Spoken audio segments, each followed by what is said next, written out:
You know Gray Bar for electrical parts, but there's one more thing you may not be thinking of us for that can help maximize your next project's total value.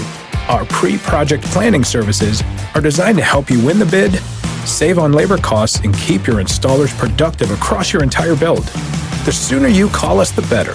Because when we're there from the beginning, we can anticipate your needs and help you solve problems before they become problems. Yep, Gray Bar does that.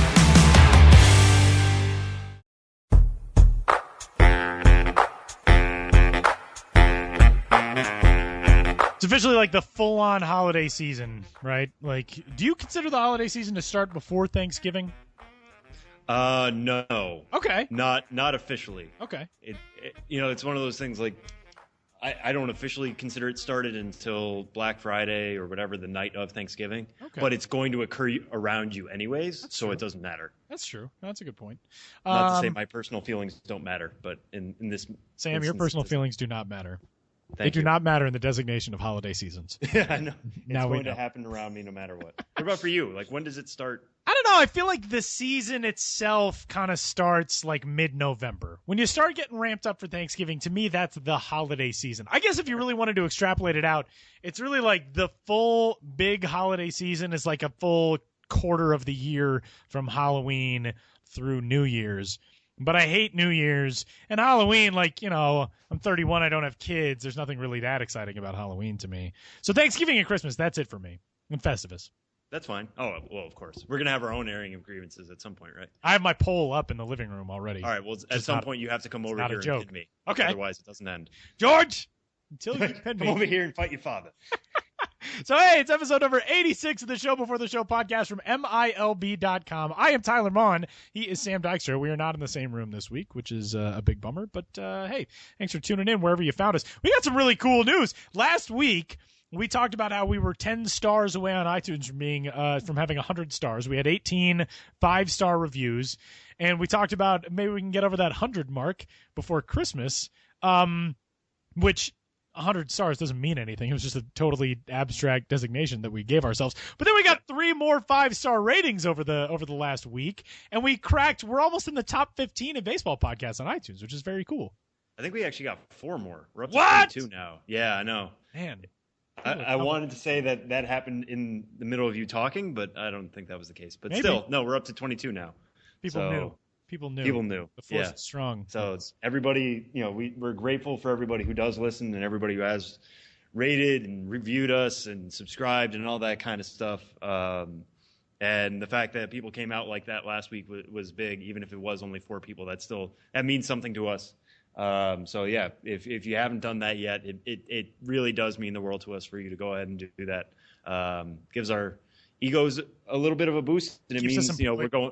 Yeah, it keeps us employed. That's egos and employment. Egos, but it also lets us know, that we're on the right track with this kind of thing. And we're always open to, feedback. And we'll get to one of those questions later. Somebody actually sent us a thought this week that's going to be our 3rd strikes. So, if you ever have something you want us to cover, you don't think we're covering, or you want to hear us cover even more, as always has been the case, reach out to us on Twitter. Through email at podcast@milb.com. We're always open to new ideas. Get at us, people. And as noted, you can find us there on iTunes. We're the Minor League Baseball Podcast. You can give us a rating and a review and a subscription. You can find us on the Stitcher app.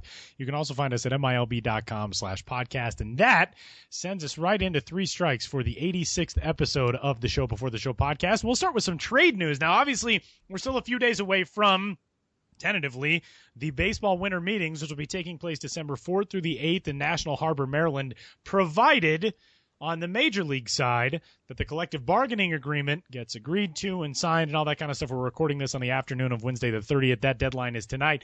That does not affect the minor league side, especially on the business side, and we'll talk about that as the show goes along today. Benjamin Hill coming up in our 3rd segment. We'll break that down. We're also going to have a conversation in our 2nd segment with the head groundskeeper of the Louisville Bats, Tom Nielsen. So if you've ever wondered what it's like being a groundskeeper, what the offseason is like, what it takes to keep a field in shape throughout the long grind of a minor league season, we'll have that conversation as well. But we start things off with some hot stove news. from the Seattle Mariners organization, which has been very active as of the last couple of weeks. Sam always puts together really good subject lines for all of our show rundowns, and today it was, we need to get this podcast out before Jerry Dipoto trades for us, which really, as of right now, could be in the offing. I would love to know what our return would be. Not much. You don't think? For you, I'd be the guy. I'd be the throw-in. They'd be like, "Oh, the Mariners acquired ranked podcast host Sam Dykstra and also Tyler Maughan, who was included as well." Well, but you'd I'll be say the this. full write-up, and I'd be the paragraph at the bottom, like Maughan 31, also in the deal. I'll give you this, Tyler. I would fight for you to be the player to be named later. Thank you, Sam. In any trade that I get, I will fight for you to be What a guy. that person on my side that's traded 2 weeks later that everybody forgets about. What a guy that nobody remembers at all. Well, let's run through a pair of deals for the Seattle Mariners. The first one, because it happened first, we'll discuss to lead things off. Mitch Haniger heads to the Mariners from the Arizona Diamondbacks. He was the 21st ranked prospect in the D-back system, went to Seattle along with big league shortstop Gene Segura and left-hander Zach Curtis to the Mariners in a 5-player deal for right-hander Taijuan Walker and infielder Ketel Marte. This is an interesting trade. Mitch Haniger had a breakout season last year. He was an Org All-Star, really, really good year, but was sort of slow to develop in his career with the D-backs, blew up this season, actually started his career in the Brewers organization. He was 38th overall pick in 2012, traded at 2014 at the deadline for outfielder Gerardo Parra. It was a whole 2015, 2016 was a whole big transitional stage in the career of Mitch Haniger, but it looks like he's gotten himself figured out now. Now he's in the Mariners organization. Yeah, it's amazing. If this trade had happened 2 years ago, say, this would be the Taijuan Walker trade. Not just because, 2 years ago we might still be talking about him as a prospect, but actually, Taijuan Walker was at a time, everybody talked about this when the trade went down, he was the hang-up for the Mariners in getting David Price. They weren't willing to give him up. So now we're talking about it in terms of, this is just a deal that feels like a lot of shifting parts. Like you mentioned, there was 5 guys involved, 2 going to Arizona and Walker and Marte, and 3 coming to Seattle in Segura, Haniger, and Curtis.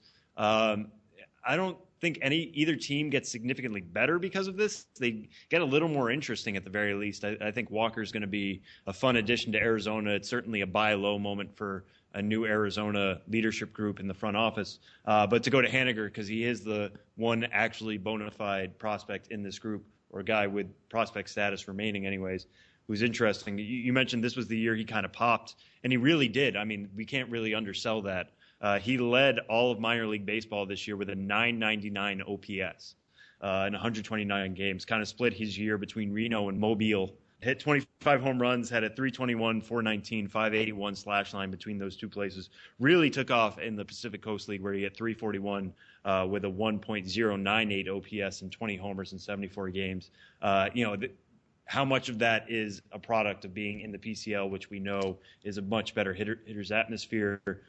We can't say for sure right now. He did play 34 games with the D-backs, hit just 229 with 5 homers in those 34 games. So has not really found that success, in making that jump. Part of that could be that the gulf between AAA and the majors is as big as I can remember it since working here in the last 5 years. A lot more guys struggled with it last year than before. So, what does that taste mean for him? What does that mean for him in Seattle? I don't think he's going to be given a starting outfield spot by any means there. He's going to have to work his way in there. Wouldn't be surprised if he starts out in Tacoma again, or maybe as a 4th or 5th outfielder. But, what type of player is he? Is he the guy that we saw last year at AAA? Can he carry that forward, or is that just what he's going to be? Kind of a guy who really succeeds but never finds it in the major league level. Like we said, everything was kind of there for him this year. It was his age 25 season. He is on the older side for a prospect. He's turning 26, actually, December 23rd. So, this is an opportunity for him. I think it clears a little bit of room for him. He goes to an organization that obviously wants him, and I'm sure the Mariners are going to try to get him into the lineup as best they can, give him a chance this spring to win a spot. But we'll have to see, So it's on him to kind of prove now that 2016, that breakout season wasn't just a mirage. So we'll have to see how that kind of carries in this spring.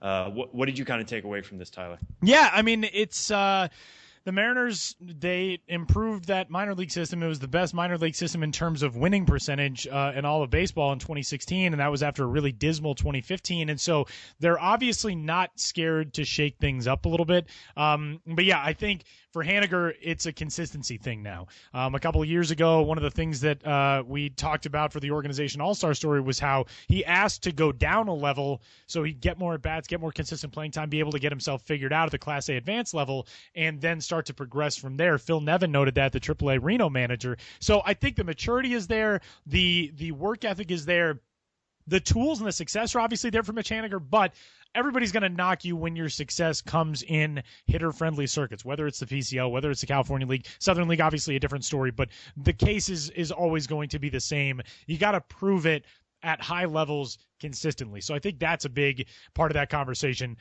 in that deal. The other deal kind of is almost this trade in reverse from the Mariners' perspective.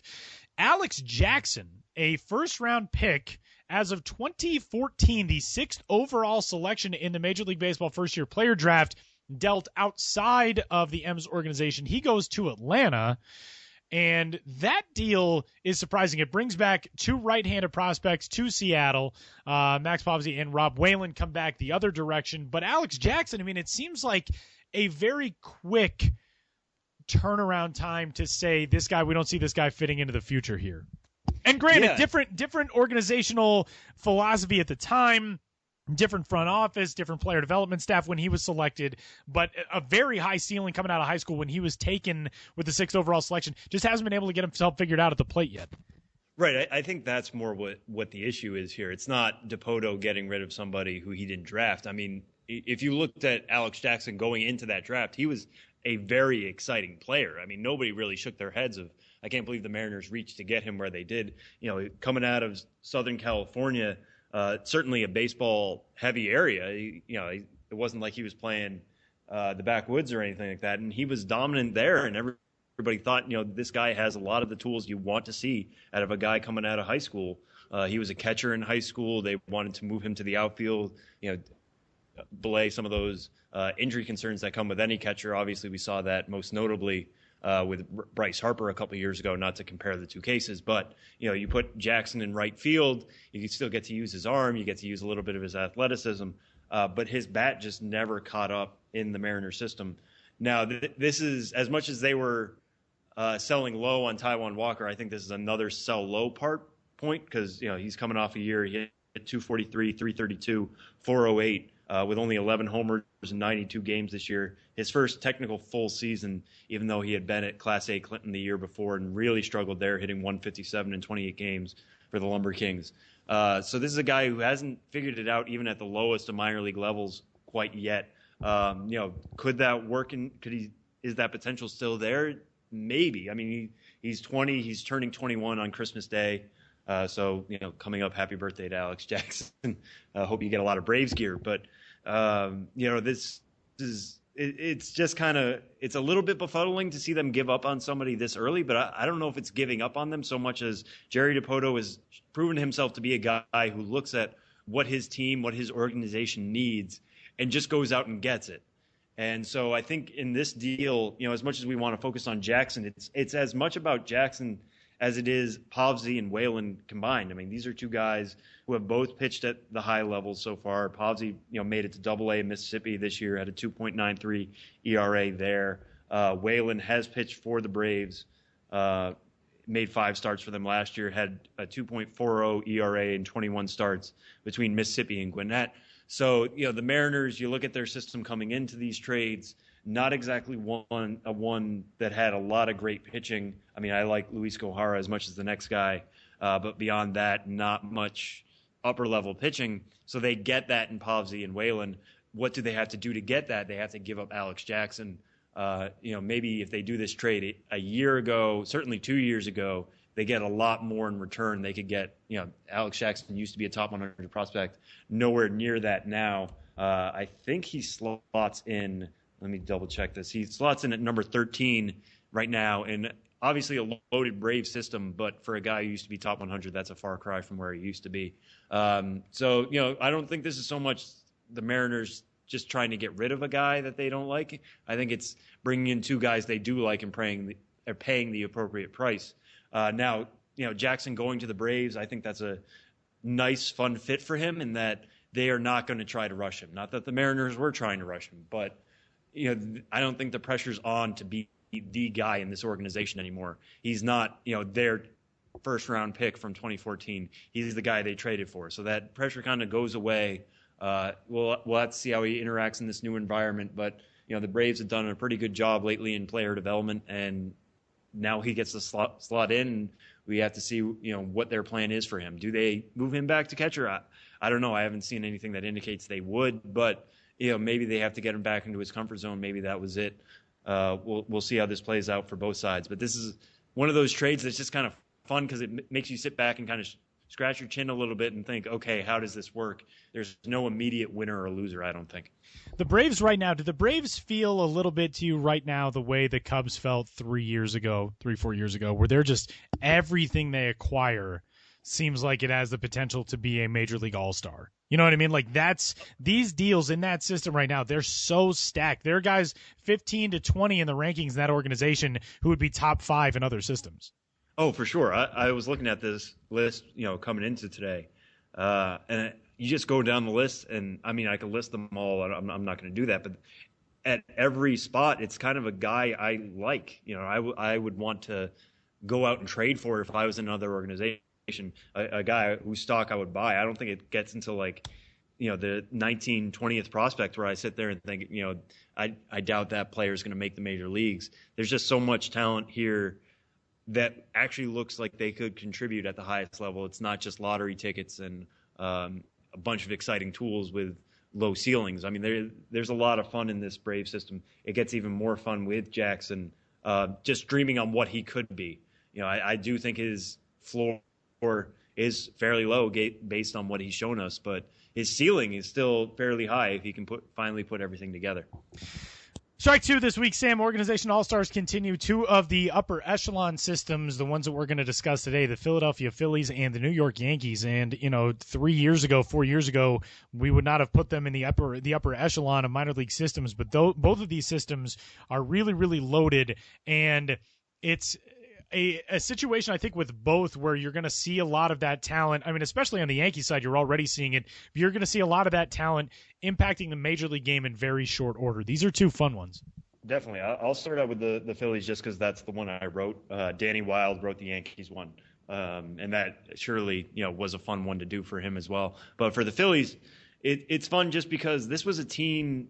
We voted as a staff. We had the Milby, staff vote for best farm system. They ended up winning that this year. So we're obviously pretty high on the Phillies as a group, as a site. But the one thing about sitting down and doing their organization all-stars, there aren't that many guys that we think of as the top prospects in that Philly system, the stars of that Philly system, who ended up making that cut. I mean, I didn't put J.P. Crawford there because he struggled a little bit at Lehigh Valley. He'll be the first one to admit, when I talked to player development director Joe Jordan, he said, J.B. Crawford said, I'm going to be a different player when I come into the spring. I'm going to be stronger. I'm going to be, a better offensive player. You guys can book that. So that's exciting to hear. Didn't quite have the year this year. Nick Williams had his struggles at AAA. Mickey Moniak, number 1 overall pick, a lot of fun, but only played at the GCL, so he's not going to make the cut. It was Jorge Alfaro, I think, was their only top 100 prospect to make that cut. So it was a bunch of other contributors that made for still a really, really positive year in that Phillies system. Alfaro was a guy who showed pretty good hitting ability, hitting .285 with 15 homers this year, and also a really, really good arm, which we always knew he had, throwing out 44% of would-be base stealers or attempted base stealers, which is a career high for him, which is interesting considering he's got a 70 grade arm. Anyway, we've talked at length about Dylan Cousins and Rhys Hoskins and their kind of home run race at Reading this year. They obviously both make the cut. And then Ben Lively was a guy who, was kind of not, I won't say off our radar because we definitely knew of him back from his days with the Reds when he was a strikeout machine back in, I think it was 2014. Before being traded to the Phillies, and then just really dropped off last year. And for an organization that had Jake Thompson and Zach Eflin and Mark Appel. He just got kind of forgotten about, and then really put himself back on the map this year. With I think he had a 1.89 ERA in the Eastern League and a 3.06 ERA in the AAA International League. So he was their pitcher of the year. They're much higher on him now than they used to be. They think he really improved his slider, improved his delivery. They're still looking for him to get one major out pitch, but when that comes, they like a back end rotation member out of Ben Lively, which, for a guy who had dropped out of the top 30 rankings for prospects in a loaded system, it certainly seems much more promising for him than it did 12 months ago. So a lot happened in this Philly system, more than just the usual suspects. And that's what kind of stood out to me when putting this list together. You can check it out on the site, obviously. Lot more names on there. Some of them you might not know off the top of your head. Casey Cerna is now a free agent, a guy who was signed out of the Independent American Association a couple of years ago. Now looks like a desirable minor league free agent. Andrew Pullen, a guy who has started the year retired. I think he was officially retired, but the Phillies claim he was on the restricted list. Anyways, he joined the club again in May after taking the first month off. Ends up being an organization all-star and is now Rule 5 eligible. We'll have to see what that means for him if he ends up being, taken by a team, given a major league shot this spring. So a lot more interesting names than the usual suspects in this Philly system. For this Yankee system, I want to hear your thoughts on it, Tyler, because as much as we like the Yankee system, it seems like a lot of the players we really like came over in trades between Torres, Frazier, that kind of thing. So when you look at the season as a whole, what kind of stood out to you about them? Yeah, I mean, the interesting, I think one of the most interesting storylines going into 2017 for the Yankees is going to be that first base battle, because Tyler Austin had such a good year this year, 57 games with Scranton Wilkes-Barre, 50 games in Double-A with Trenton. His major league debut, he homered in his first at-bat at Yankee Stadium. In those two levels, he batted .294, hit 17 homers, 78 RBIs. But, Greg Bird was kind of that guy before Tyler Austin was that guy. And Greg Bird played in the Arizona Fall League. He's going to be healthy going into 2017. Austin gets the recognition here. So that is definitely a storyline to watch going forward. The continued development of Jorge Mateo has been really exciting too. He spent 113 games with Class A Advanced Tampa. This past season, 2015, he stole 82 bases. This year, though, it seemed like he was a bit more rounded. He batted .254. He only swiped 33 bags. He wasn't quite the same just total speed demon that we saw at Charleston the year before. But I think that's better because it seems like he's figuring out every other facet of his game too. And similarly to that first base conversation is going to be interesting when it comes to Mateo, because where does he go if Gleyber Torres is the guy that you view as the shortstop of the future? How does that dynamic play out? Are they going to play middle infield? Are they going to climb the ranks together? They were at Tampa together. Will they be a second baseman and a shortstop next to each other for the foreseeable lengths of their career, or who is the one who has to be moved? Aaron Judge is a guy who we're going to talk about, until the day that he is no longer considered a prospect, but the power is just so huge with him. 93 games with Scranton Wilkes-Barre. Then he spent 27 games in the major leagues at the end of the season. 270, 19 homers, 65 RBIs, and he reached at a 366 rate for AAA Scranton Wilkes-Barre, which was, again, a really good step in those final finishing touches for a guy before he's ready for his major league debut. So that's exciting to see. But what has been so crazy about these Yankees prospects is when they graduate, the impacts that they've already made. I mean, obviously Gary Sanchez is going to be the guy that everybody talks about, but Judge was similar in his success. Tyler Austin has that big debut. I mean, the things that they're able to do when they make it to the major leagues, that makes you really excited if you're a Yankees fan waiting now on Clint Frazier and on Gleyber Torres and some of these guys who are still making that climb and could conceivably be there, certainly in Frazier's situation, could certainly be there in 2017. Yeah, and I think if you talk to any Yankees fan, I think they get more excited about, as we all do, we all get more excited about homegrown talent than we do, the big splash free agency. So as much as, the Yankees, we tend to talk about them going out and signing, whoever they can and splashing the cash around. When you're talking to fans, they like seeing guys like Judge. They love seeing Gary Sanchez. They love guys like Brett Gardner, because these are guys they've been able to follow from the beginning to now, and they come cheap. I mean, if you have 5 homegrown guys in your starting lineup, that means you can spend more on the 4 that you had to go out for free agency or trade. So if this Yankees team starts to produce talent like it once did in the 90s, that's a very scary prospect once some of these more expensive contracts start coming off the books. Strike 3 this week, Sam. Winter ball is underway all across the globe. We are really a month into play in a lot of these circuits. The Australian Baseball League just got started a couple weeks ago, but the Dominican Winter League, the Venezuelan Winter League, Puerto Rico, Mexico, we've got really good action in all of these circuits that's already been in progress. I think that people probably don't realize we're already a month plus into games in some of these leagues. But who stands out? We had a request on Twitter to talk specifically about some of the best talent in Australia, but there are a lot of guys to keep your eye on in all of these circuits. Yeah, so shout out to Craig McQuillan, who tweeted at me just asking for our take on prospects sent to the ABL in Australia.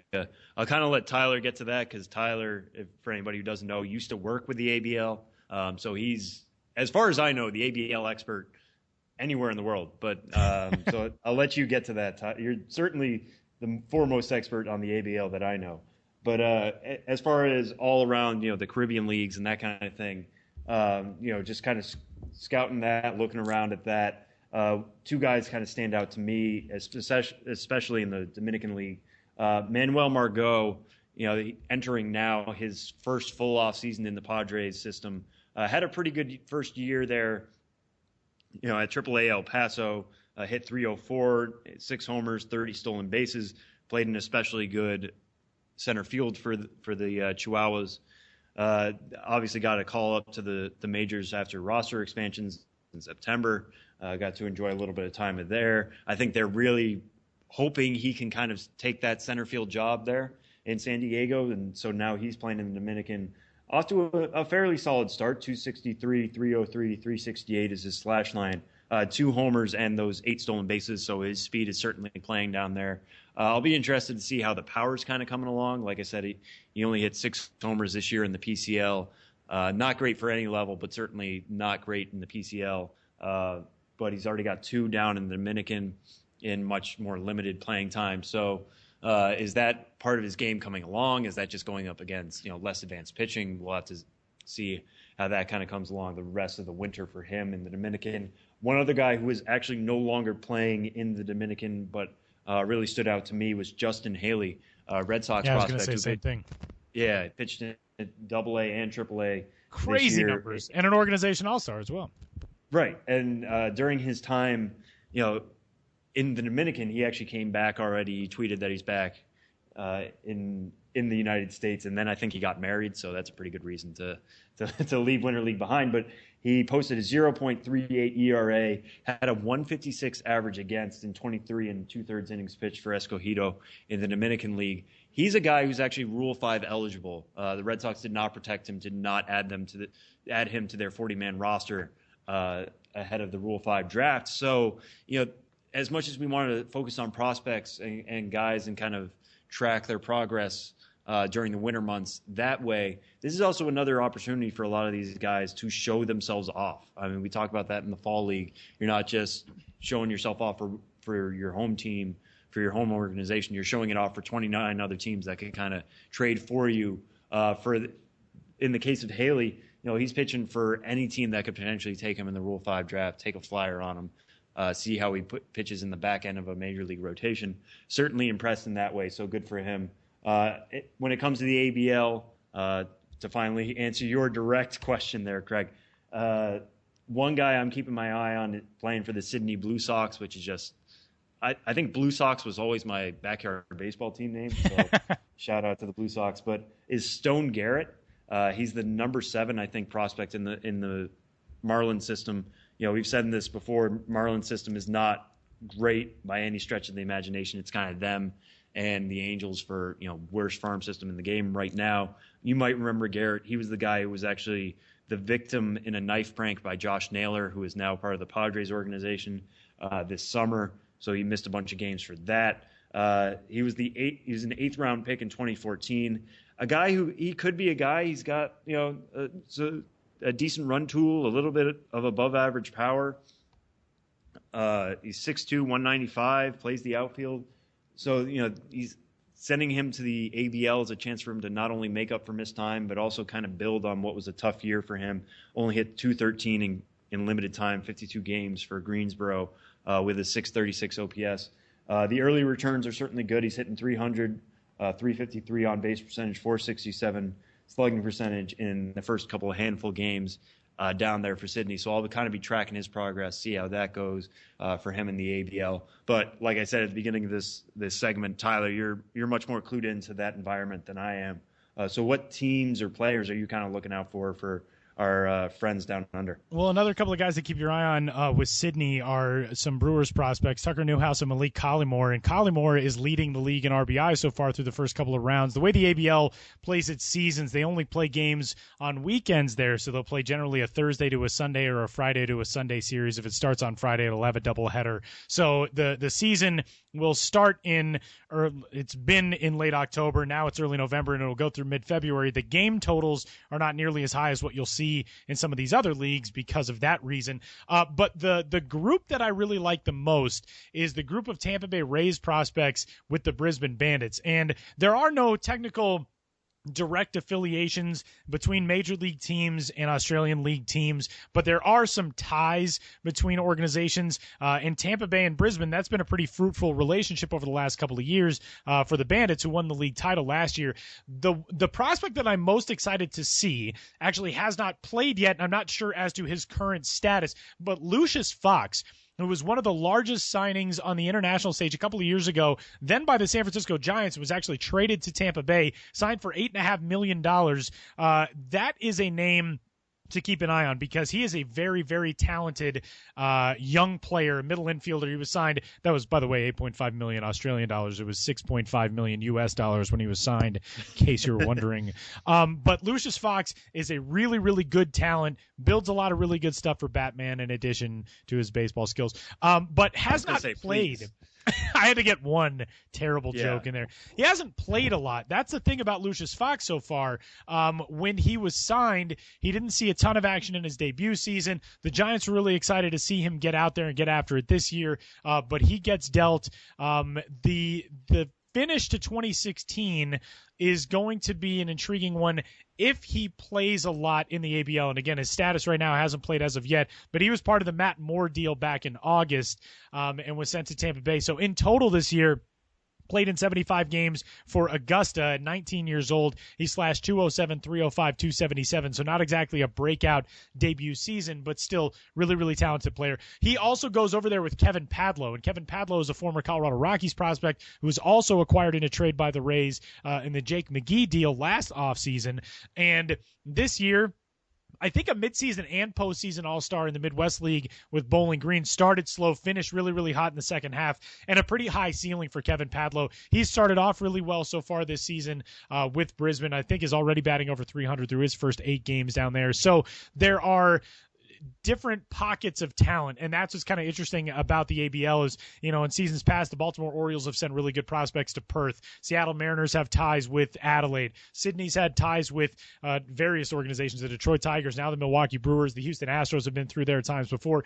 These organizations on the major league side kind of find situations that they seem to be amenable to with the location of a team in correlation sometimes to how far away scouts and team personnel are who live in Australia, who can keep an eye on what the talent is doing that's been sent over by the major league club. So it's an interesting dynamic between those two circuits. The ABL this past Australian offseason, so during the Northern Hemisphere season, control was shifted from Major League Baseball to Baseball Australia, the governing body for the sport in Australia. So with that, things have changed in terms of how long the season is, game totals, the way the schedule is laid out, all that kind of stuff. So it's kind of a transitional year for the ABL, but the talent certainly seems to be just as good as it's been in any other season. Yeah, for sure. And I feel like a better person for having you explained all that. ABL questions, Yeah, I know. Seriously, I don't think the ABL is something that until I really got into this job, it was not something I paid attention to at all. It wasn't even something I was generally aware of, maybe outside of a passing reference here and there. So, as much as we like to focus on the Caribbean, because there's a lot of really interesting talent there. some old talent as well. If you ever want to pour through a Dominican Winter League box score, you might see a name that you had completely forgot about, like Ruben Gotay. That's what happened with me. Those are always fun, but don't forget about Australia and what's happening down there, and not only for Australian prospects and people who actually are from that country, but also the guys who get sent down there for a little extra time. It's a younger league. The average talent there is not quite as good as what you're going to see in especially in the Dominican or in Venezuela, but even in Puerto Rico and the Mexican Pacific League. But because it's a younger league, so many of these guys are still kind of getting themselves figured out. Adelaide had a 16-year-old, a local kid, make a start the other day, and I think he won ABL Pitcher of the Week. So there's some really, really cool stuff that goes on in the ABL. So and also, if you're an insomniac, the phenomenal Andrew Reynolds, who heads up the multimedia department there, put a platform together a few seasons ago to stream every game live on YouTube. It's all free. So if you don't sleep, or if you just find yourself up in the middle of the night over a weekend, chances are there are one or more ABL games on for you to keep you occupied and keep baseball in your life, which is something we all need in December. And that'll do it for this week's edition of Three Strikes, episode number 86 of the show before the show. Coming up, we are going to head to Louisville, Kentucky, and talk a little groundskeeping with the head man in that position for the Louisville Bats. Tom Nielsen joins the show next.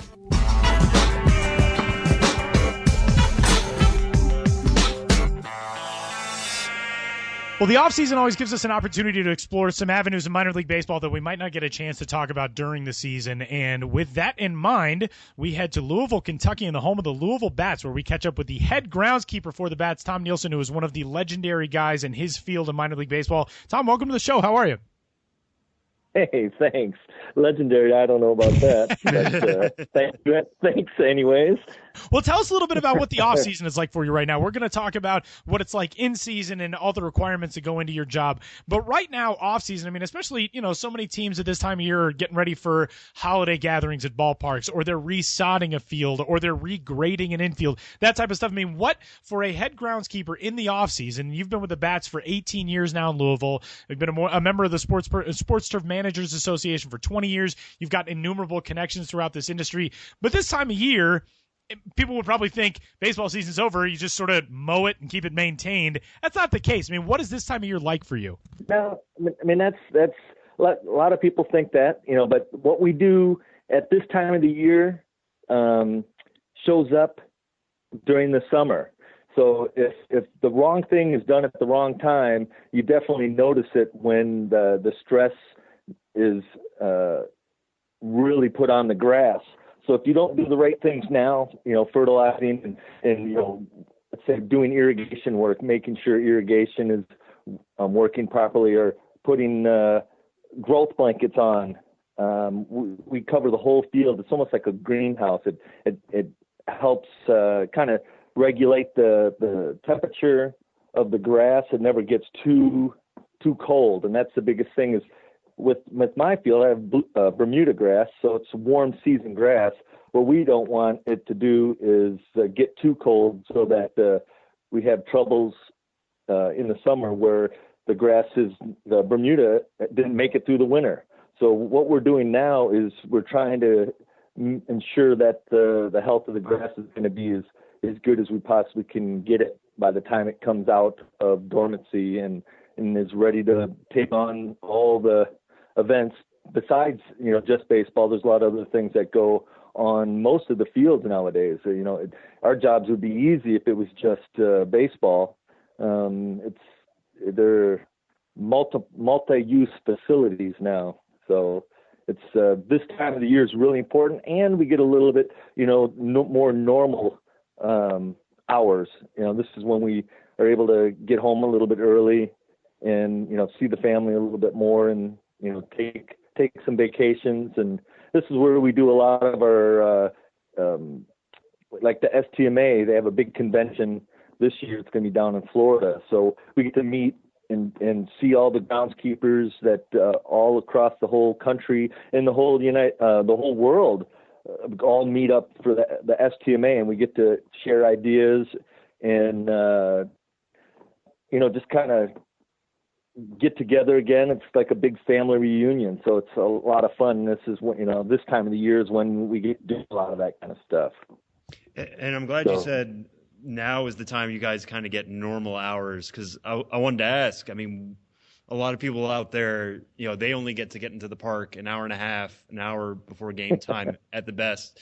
What is your daily ins and outs of being a minor league groundskeeper?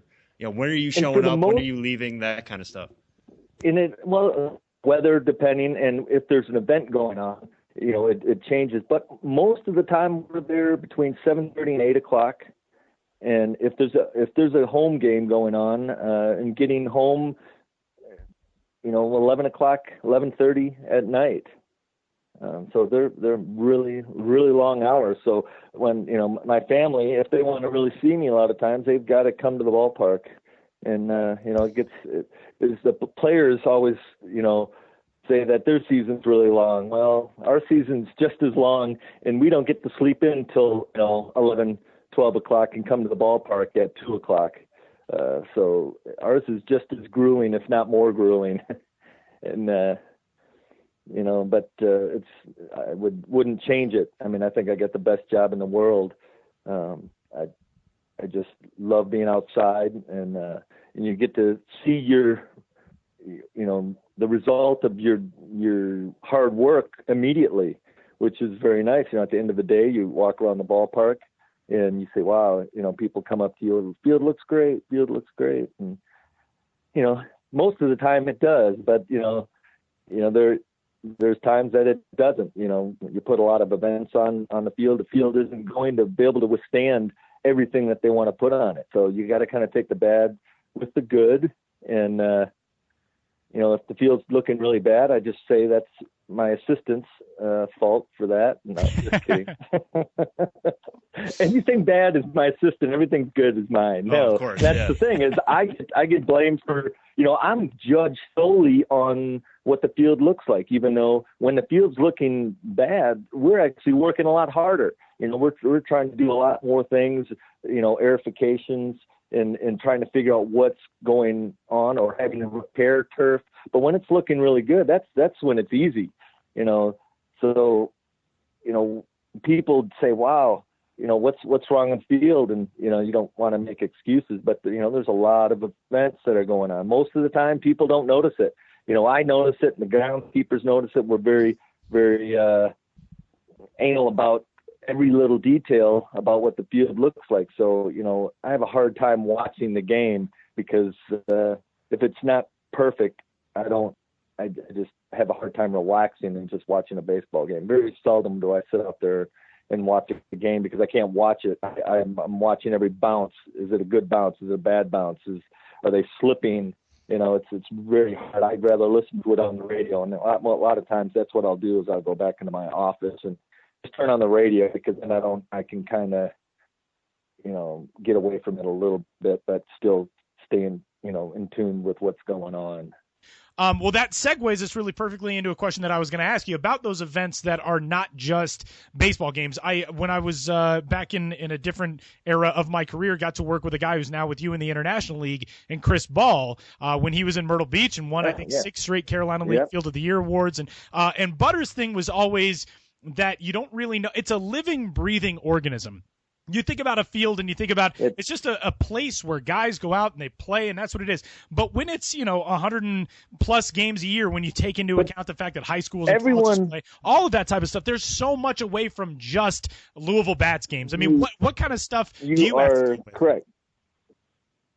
Well, one thing like you're saying, there's so much that goes into it. Everybody has a lawn at home, so everybody thinks they can cut grass. Exactly. You put a few events on it. Have one picnic in your backyard where you're playing cornhole or you're playing croquet, and see what your yard looks like after, a few hours of, your friends coming over.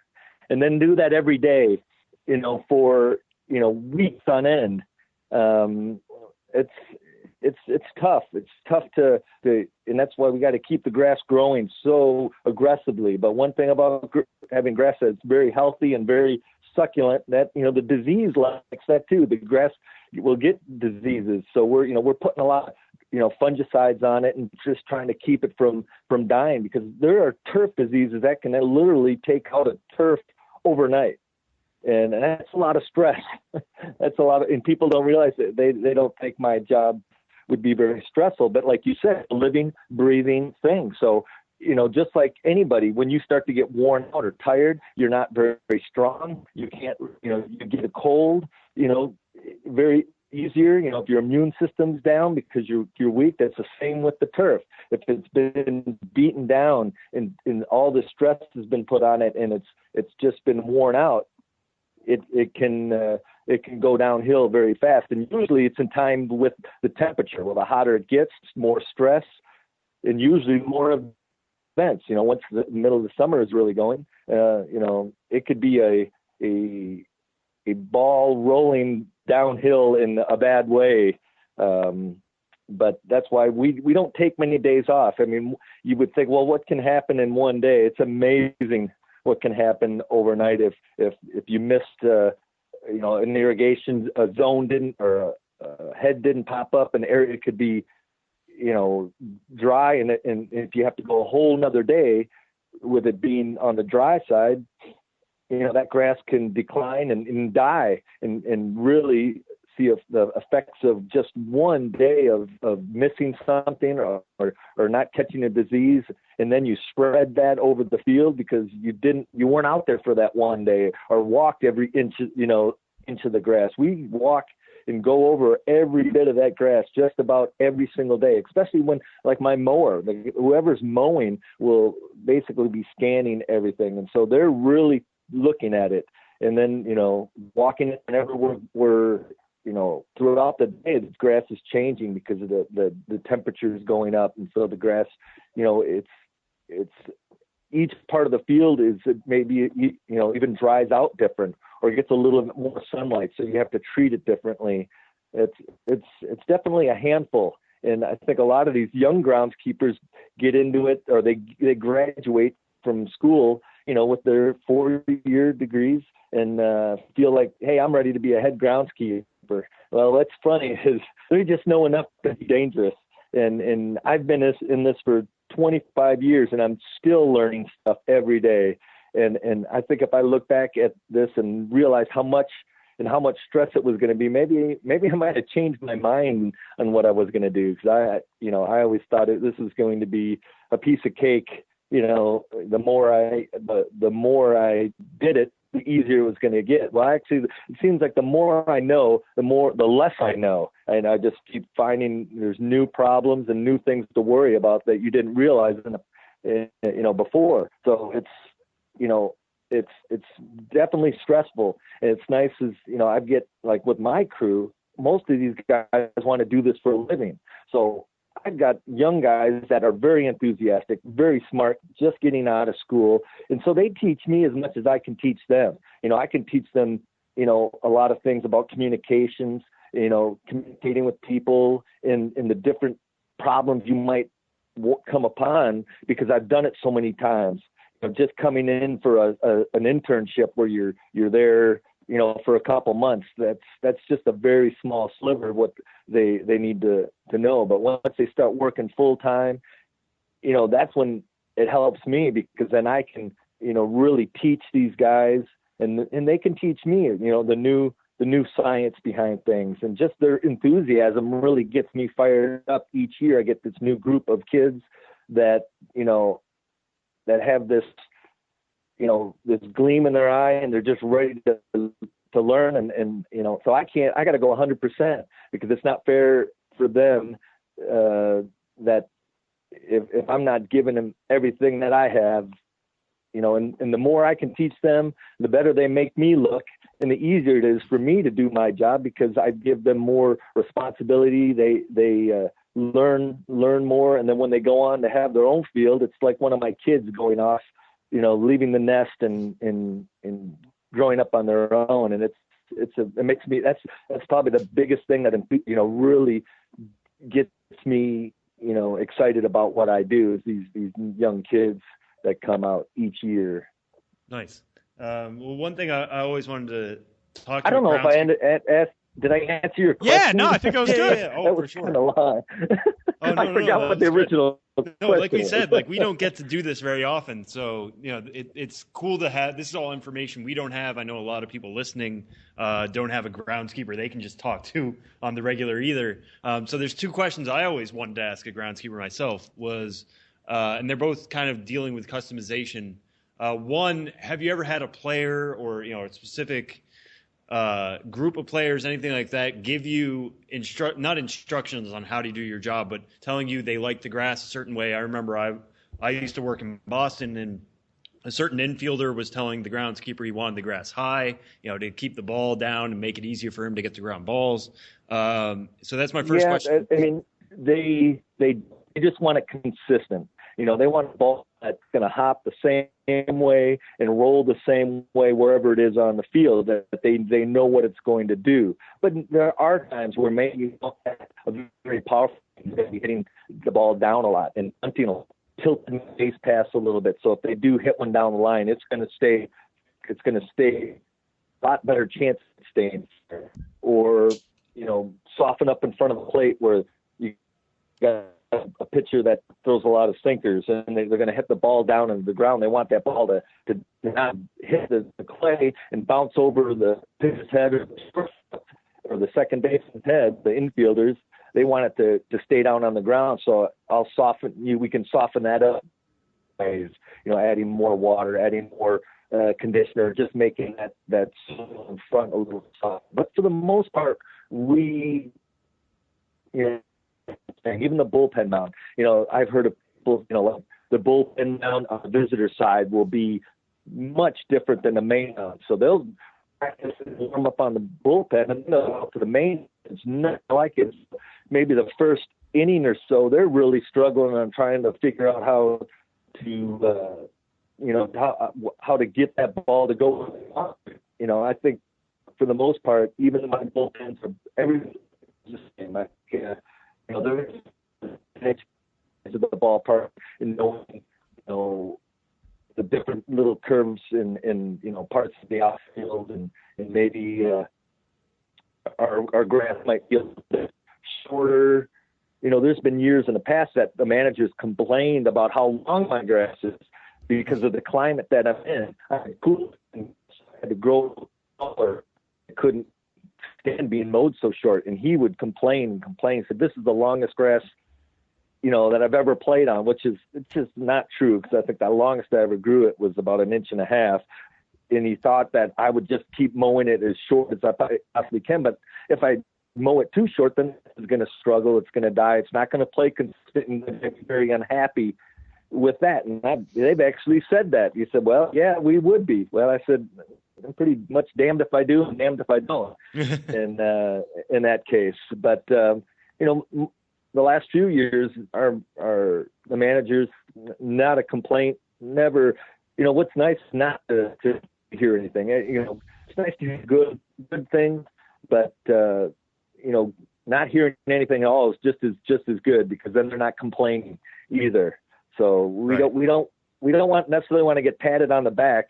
We just we want to make it them as happy as they because the better they feel, the more comfortable they're going to be playing out there. When they come home, they're going to play more comfortably because they feel that, this field is really plays. It's a lot of it's just in your head. The guys, I'll say, they were complaining about, let's say, maybe the bumps, maybe the infield got a little bumpy, and then I told them that I rolled it and did some things to it and added more water, and then the next game, it was so much better. It was perfect, and I did the same thing I do every single time. But in their head, they maybe I'm telling my secrets. Maybe some ball players are listening. Well, we would hope so. Are. Yeah. Yeah. But the other thing I wanted to get to too is, one thing that I think stands out to a lot of fans, at least, is always the kind of the wackier designs in the outfield, and what can you get away with? Checkerboards, slashes, whatever you want to do. What's the wackiest? Yeah. What's the coolest or anything like that? We put the fleur-de-lis out in center field for a while, not sure, quite a while ago. do many patterns, like I said, Bermuda grass, and we cut it between a half an inch and, maybe 3/4, about the tallest we cut it. And the Bermuda grass doesn't show a pattern very long.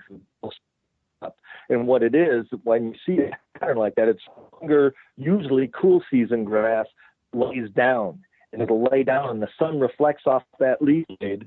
And when you see the light part of it, it's the light stripe, the sun's reflecting going up. The dark grass is the sunlight reflecting on it and going down into the ground.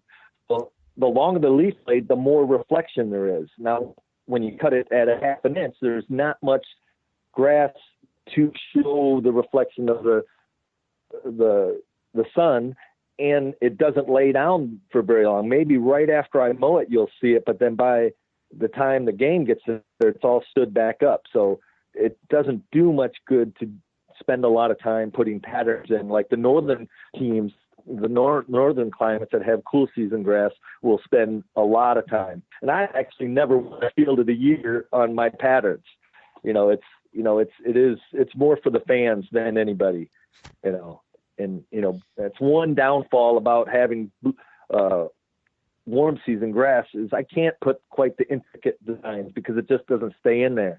So then, maybe the fans don't say, well, what's you doing? Well, we're not really doing anything. It's a different type of turf. It just doesn't let us do that as much, because then we can spend more where most of the play is on the clay anyway. 75% of all the play is on the clay. Just most of the time on the play, consistent as we possibly can.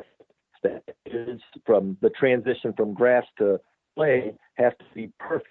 And so it takes a lot to make that consistent. So it's almost better for us because now we can concentrate more on the areas that are really more important, even though everyone only sees the pattern. That's one of the smaller and least amount of importance that we put is the pattern, because it just doesn't fit the ball player.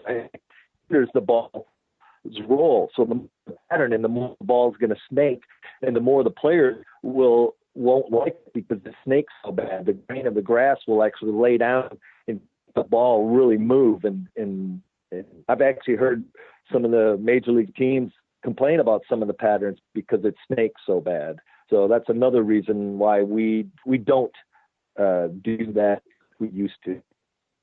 Tom Nielsen is the head groundskeeper for the Louisville Bats of the AAA International League, and has been one of the guys who's been at the forefront of his industry for a long time, 18 seasons with Louisville. And Tom, before we let you go, for guys who are growing up who are, in your circumstance, when you were 10, you kind of got to work on your family's own surroundings and got started on this track. If there are kids out there listening who want to get into a career, or people who are in high school, who are in college, got a little bit of experience. Yeah, I mean, what's the best route for those guys? And for those ladies, I should say, not just guys, for those ladies. Yeah, I've had women on my crew too, and they're great. They're very particular, and it's good to have women on the crew, and there's some women head groundskeepers in the majors. So it's not just a male business. It's definitely the women are starting to come on, and they do a great job. But I think just interning, volunteering, coming to the ballpark, they can call me, and anytime they can come and spend a day at the ballpark and see if it's something that they'd like to do. I never turn anyone away. And that's how a lot of my guys is.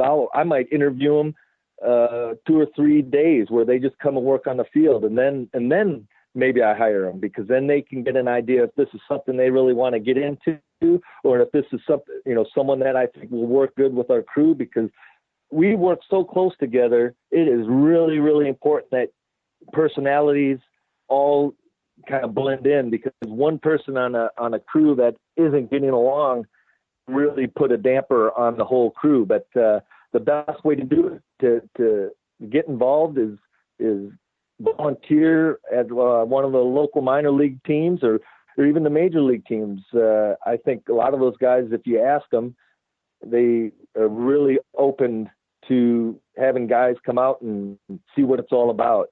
And then, in turn, and, most of them, I've had guys change their careers that were studying one other, something else, and end up changing into, sports turf. You can get degrees in sports turf management, a lot of universities all over. So it's, I've loved every minute of it. And, I sure I'm glad that I get to talk about it a little bit, because as you can see, if you give me a chance to talk about what I do, I will just keep going. Hey, we're the same way, man. We're the same way. Yeah. Tom Nielsen is the head groundskeeper for the Louisville Bats of the AAA International League, and really great to get a chance to talk to you, Tom. And for anybody out there, I mean, it's like any career in baseball. Be tenacious, get your foot in the door somehow, and you can make a whole lot of things happen from there. And Tom, we really appreciate the time, and thanks for some insight into one of the things that I know a lot of people are really interested in and don't know quite as much about, and it's great to get a chance to talk to you. Well, thanks for having me, and anytime you want to groundskeep, give me a holler. We will. Thanks, Tom. Absolutely.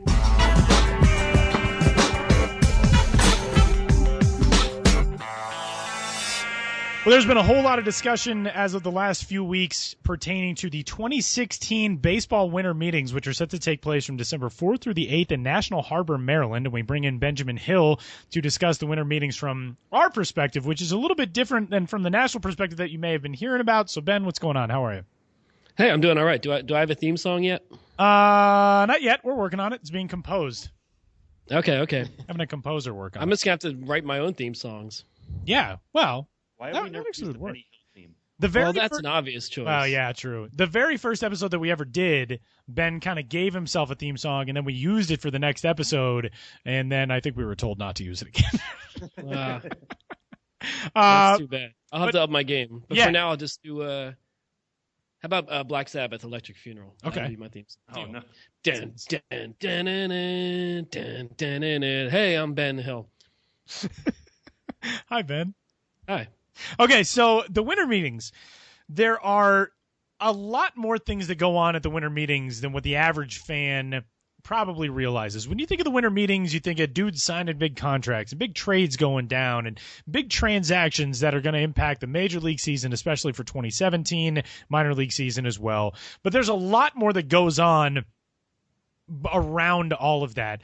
And as the discussion goes, and unfortunately we're recording this ahead of the deadline for the Major League Baseball collective bargaining agreement, which we're recording on Wednesday the 30th. Deadline is tonight. So hopefully we'll wake up tomorrow and there will be labor peace and we'll be all set to go with a new CBA for 2017. If that does not happen, there is a chance that the major league side of the winter meetings will not go forth as scheduled, as we've come to know it in years past. But on the minor league side, that's not the case. So Ben, tell us about the winter meetings from our perspective. Well, the winter meetings, I think it's very important to remember that it's a minor league event. Minor League Baseball organizes it. They choose the sites. They handle all the logistics. And in essence, Major League Baseball is a guest of minor league baseball at the event. So while the average fan understandably just thinks of the winter meetings in terms of the media coverage and the hot stove and the transactions and the trades and all the executives in one place and all the maneuvering and all that sort of thing, that is what gets all the attention. But that proportionally to what the meetings actually is a very small segment of what's taking place. And we don't know what's going to happen now with the CBA. But, I've been seeing people on Twitter saying things like, well, would the meetings be canceled? And of course not even close to being canceled, because, as I said, this is a minor league event and there's so much minor league business to take care of. It's just like major leagues just took all the I don't want to say took all the glory, but they get all the attention. It's what the average person cares about most. But I'm here in my usual role of talking about what people care about the least. And that is no, not what people care about the least, but how. Care, Ben. Yes, and I care deeply too. But it's really about the minor league baseball industry getting together and doing a variety of things. And I'm writing a story now. It'll be up on the site at the time this podcast goes live, kind of detailing what a typical winter meetings is like from the minor league baseball perspective, which is the perspective of most attendees. And, when you Sunday through Wednesday, You go to the banquet on Sunday and you see the king of baseball honored. In the last couple of years, the commissioner has been interviewed. The major league commissioner has been interviewed during that event. On Monday, there's the opening session and the speeches by Pat O'Connor, the sort of minor league baseball State of the Union type event. The trade show kicks off that night and then runs all Tuesday and Wednesday. Your one-stop shop for all your baseball needs. If you can think of a product related to the world of baseball, and in a lot of cases a product you never think of, it's at the trade show. And almost all the vendors there are catering to minor league baseball people and the needs of minor league teams. And so, that goes on. The PBEO job fair, the vast majority of those jobs are in minor league baseball. The vast majority of the teams hiring are, of course, minor league baseball teams. That will be proceeding apace, almost not affected at all. And of course, all the league meetings. You think of any conglomeration of minor league executives, and they're meeting in some form during the week. General managers of leagues, all-star game planning committees, what have you. All that will still be going on. Of course, the gala will still take place on Wednesday night when everyone kind of lets off steam and there's an open bar. And this year's gala is taking place at Nationals Park, so that should be a fun one. So on and on and on. I'll detail this in my minor league baseball or in my story tomorrow on MILB.com. But that is the winter meetings in its purest form, or in its most common form, is all the things I just mentioned, which has little to nothing to do with Major League Baseball, and really nothing to do with the results of the whether or not they figure out a new CBA or not. And when you're at this thing next week, I think how many of these have you been to in the past? This will be my 10th one. There we go. So in the ones you've been into the past, and for your plans for next week, who are you gravitating toward? Or where exactly do you kind of set up shop for these things? I know there's a big lobby that the media tends to be in, but they're not there for the minor league stuff, like you said. Where are you kind of headed day by day for this thing? I'm a total anomaly at this event because there's a huge media room with hundreds of people in the media, and they're basically all tracking major league transactions. And I feel like I'm the only guy not doing that. And therefore, my experience is completely different than the average media experience. And it's also different for me in that news doesn't break on the minor league side during the meetings. I can't think of an instance in which it has, in which I've been covering it. So I'm not waiting for something to happen. I just know what's happening, and I just sort of have to do my best to find a way to document it. So it can get a little repetitive for me year to year because it is what it is. So I'm never in one place for too long. Monday is the Bob Freitas Business Seminar, kind of like the minor league baseball promotional seminar. There's all sorts of presentations related to all aspects of the baseball business. Usually I try to cover something from that. Last year, I happened, to be looking at the schedule, and one of the topics was drone usage in minor league baseball, presented by minor league baseball's director of security, Ernell Lucas. So I was like, I'll go to that, and I found it fascinating. That was a really interesting story last year. Yeah. Yeah, I found it absolutely fascinating on security issues, on teams using drones themselves to get images of the ballpark they otherwise wouldn't, on umpire procedures for stopping a game if a drone is flying over the ballpark. And as it went on, within 20 minutes, I said, wait a second, I have a story here. This is interesting. So I wrote a story about that. And I'm not doing it this year to the scope I've done in other years, but the job seeker journals, having job seekers chronicle their experiences. I'm not doing it as full on as I have in the past, but I'll certainly chronicle or profile job seekers, why they're here, what sort of position they're looking for, because there are hundreds of job seekers, and that is tough, being a job seeker at the winter meetings. But it is a unparalleled experience for getting that, your foot in the door, so to speak. So, I'll keep an eye out for that. The trade show, of course, I'll be wandering through the trade show. I generally look for the most bizarre products, or just the things where you're like, whoa, what is that? Last year I remember being kind of fascinated by ball washers, this contraption where you take dirty baseballs and you could throw them in this ball washer and make them clean, for your batting practice needs and things like that. I remember getting samples of a product called Huppo, I believe it was, HUPPO, which was kind of to prevent chafing, for athletes. And I think I still have some Huppo in my closet somewhere. You can get samples of herbal snuff, as a tobacco alternative, because obviously that's banned in minor league baseball, and anyone who might be trying to quit might want to go in that direction, and on and on and on. So there's a lot going on, and for me too, and like for everyone covering the meetings or attending the meetings, it's the one time of the year where everyone in this industry is in the same place. So outside of anything I cover or don't cover, it's really important for me to be there and for so many people to be there because you meet new people, you establish connections, and so a lot of, I'd say, the material I get from the winter meetings isn't something related to the winter meetings itself. It's based on conversations I have there and people I meet and things I can utilize going forward. Well, just kind of to go back to what you were saying earlier about it maybe being a little repetitive on your side. You can't necessarily forecast, or while other people are sitting there waiting for things to happen, you're kind of going out and making them happen. But can you foresee any kind of theme that could potentially come out of these winter meetings from having these many minor league clubs, execs, whatever, all together in one place? Can you see something that's going to be, a talking point or something that everybody's going to come together over these particular winter meetings? I'm not sure about that. If there'll be a unifying theme, because I think with minor league baseball in general, 160 teams, so many different market sizes, and operating philosophies that anything in minor league baseball is often, when you're trying to summarize it industry wide, it's often summed up by the cliche of herding cats. Not hurting them, herding them. Herd. It's very hard to herd cats, and so we use that cliche to describe minor league baseball as an industry sometimes in terms of getting everyone on the same page because there's such a diverse array of entities within it. So it's hard for unifying themes to emerge. I think the biggest thing in terms of themes is the opening session when there's a series of speeches, not a series of species, a series of speeches, and Pat O'Connor, minor league baseball president, he always speaks, and he kind of sets the tone for highlighting successes of the past year, but also things that he wants the industry to be focusing on going forward.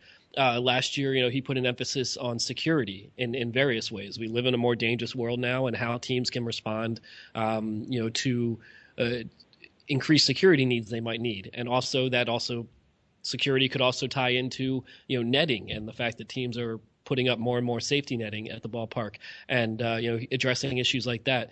But in terms of a theme where we'll look back on this meetings and say, oh, that was the winter meetings of this, I don't think that's really likely because there's so many different agendas at play, and it's more of a hyper-specific gathering in that people are dealing with the issues that they particularly need to deal with at an event in which everyone's there at the same time. So there's a lot of subgroups within this massive overall group that is the minor league baseball industry. Ben, one of the things that came out this week that kind of ties into that, I mean, it's so often that we hear stories like this and they don't ever really get old for us, but this is from just yesterday, I believe. Yeah, just yesterday. The dateline is St. Petersburg, Florida. It's from the MILB home offices. Minor League Baseball is recently named league with the most family-friendly game event experience in the 12th Annual Sports Business Journal Sports Business Daily Reader Survey. The online surveys were conducted from October 17th to November 4th, 2016. More than 1,000 SBJ, SBD subscribers having participated. This is really cool. It's the second straight year in which minor league baseball took home that award in that category. So I guess the question is, with so much that goes right, the constant conversation around minor league baseball is how good the state of the game is, new ballparks, there's fantastic fan involvement, the attendance is better than ever, family-friendly prices, all the stuff that's so positive. Does it ever feel like there is the window for all of the stuff that Pat O'Connor and those guys want teams focused on, does it feel like that gets smaller, or do you feel like there's constantly an evolving list of everything that there's always something for teams to be working on, there's always something for ownership to be working on? How does that dynamic play out? Well, affordable family entertainment is going to be the name of the game regardless. That's always what it is. But the ways in which you are doing your best to maximize that product is going to change with the times. And if, again, we revert to cliche because it's the best thing to revert to sometimes when you're trying to make a point, but it's been often said that minor league baseball is a reflection of America, or baseball is a reflection of America, and that certainly holds true for minor league baseball. So I think whenever you look at what the issues are in society, those are going to be the issues in a lot of ways that minor league baseball has to deal with it. Like I mentioned that in terms of security issues that were addressed last year. Pat O'Connor has for years worked on the diversity initiative to get more minority hiring in minor league baseball. And, that's not just a feel good thing or something that we should focus on. Just strictly as a pragmatic thing, it's very important because you have to be aware of shifting demographics and how many families are you providing affordable entertainment for if you're not reaching out to as many as you can, or you're neglecting huge segments of your community. So there's going to be a lot of things such as that. And you look at the issues affecting America, and that's how does minor league baseball adjust? That's the constant question. All right, so Ben, we should have probably brought this up when we were talking about the winter meetings, but I didn't want to let you go without bringing this up. You've been tweeting the last 2 days that apparently the piano bar is a big draw at the winter meetings amongst minor league clubs and minor league folks. Any possible idea why that may be? That's just a pet question of mine that I've had for a long time, and I haven't found a real discernible reason. But before I started working this job and then getting to attend the two main industry events, the promo seminar and the winter meetings, I'm not sure if I'd ever been to a piano bar before. I've now been to dozens in cities all over the country because every industry event inevitably ends at a piano bar without fail. And sometimes I think there's probably not going to be a piano bar nearby, and then there always is. It's almost like it magically appears for the minor league baseball crowd. So if you're at the winter meetings and you want to meet people in minor league baseball, Bobby McKee, someone mentioned that on Twitter to me today. I guess that's where it's going to be at this year's iteration in National Harbor. I don't know. I guess if you think of minor league baseball and the people who work within it as people who like fun, interactive entertainment for what they do, I guess the piano bar maybe offers a little bit more of that spark. Also, people in minor league baseball might like to drink, and piano bars are good places to drink. And I enjoy it. I don't seek piano bars out in my day-to-day life, but the minor league baseball industry loves piano bars. And impress your friends with that little factoid. Now we all know. Croc Rocks in Myrtle Beach. Crocodile Rocks, that was the one. Like, it's not just executives and people who work in front offices and whatever. The players were like addicted to that place. I don't know what it is. Piano bars. Who knows? It's a minor league baseball thing, I guess. Yeah, there's a whole separate culture that I've sort of learned about piano bars that I'd never really related to. It's interesting. And the whole thing with like college fight songs and people starting to pay this amount of money to get their fight song played over rival schools. And I'm always just like, sorry guys, I'm always like, you suckers. Who cares about your college? Why don't you just throw your money in keep garbage the money and do something else with it, like buy food or more beverages? No, I'm always like, suckers. But hey, to each his own. I'm sure there's a lot of ways in which I spent my money that people would be like, what a sucker. We're all suckers. We're all just a different form of sucker. That's what I'm trying to say. That's not anything I'll disagree with. Benjamin Hill is on Twitter. He's at Ben's Biz. Also, the new look Ben's Biz blog is up now, bensbiz.mlblogs.com. We've migrated over to Medium. Everything looks fantastic on that blog and the Mill Perspective blog. And Ben, good stuff. Enjoy National Harbor, Maryland. Yeah, I'm looking forward to it. And of course, check out Ben's Biz blog with the new look. I put up my first post on Medium just yesterday. My focus thus far has been just kind of getting organized. Some of the tags didn't migrate, and I'm just trying to get all my road trip tags organized and make sure it's as user-friendly as possible. So if you are a reader of Ben's Biz blog, which I'd hope that you are, get in touch anytime to let me know what you think about the new blog, what you like, what you don't like, and make sure to follow me on Twitter, Ben's Biz, and on the Medium blog itself. You can now follow the blog directly, and thank you, as always. All right, Ben, we'll talk to you post-meetings. We might actually talk to you from the meetings, I guess, but either way, we'll talk to you next week. Yeah, let's talk during the meetings. I'll have a lot to say. Sounds good. Talk to you then. All right.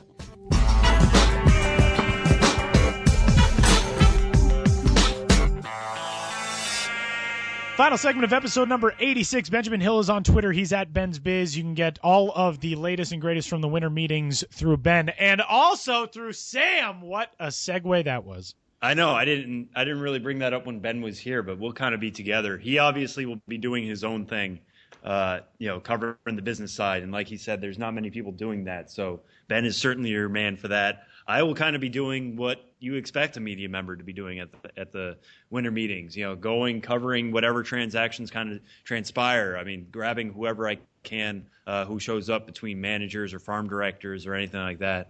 I know they'll be handing out awards like the Joe Bowman Home Run Award. So hopefully we'll grab Dylan Cousins for either a story or something on the podcast. That'll be fun. things like that. So keep your eyes peeled on my Twitter account here on the podcast. We'll have a lot of information from the winter meetings for that.